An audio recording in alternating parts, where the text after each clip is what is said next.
প্রিয় দেশবাসী এবং সাংবাদিক ভাইয়েরা, আমরা খুব আজব জাতি। 7 মাসের ব্যবধানে আমরা আমাদের মেমোরি মনে হয়েছে ডিলিট করে ফেলেছি। এই আওয়ামী লীগ কি ক্ষতিটা বাংলাদেশের জন্য করেনি, এটা কোনো বাংলাদেশের দল নয়। এই দল হচ্ছে একটা ইন্ডিয়ান দল।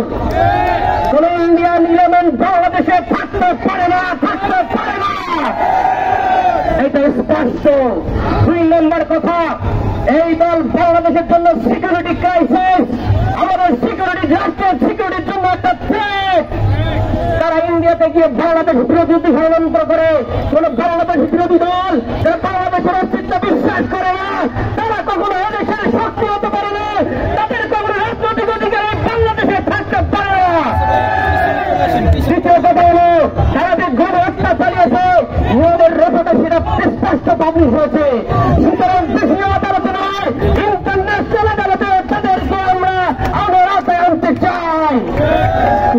সেকেন্ড কথা হল, পুনর্বাসন মনে করে সত্য, পুনর্বাসন মনে করে সত্য আওয়ামী লীগের জন্য বাংলাদেশে খাটবে না, খাটবে না, খাটবে না। থার্ড কথা হল, যারা ইউনিয়ন দিনে আওয়ামী লীগের পক্ষে কথা বলবে, মুক্ত হবে, তারা হচ্ছে আওয়ামী লীগের পেশির শক্তির সেকেন্ড পার্ট টিম হিসেবে বাংলাদেশে কাজ করতেছে।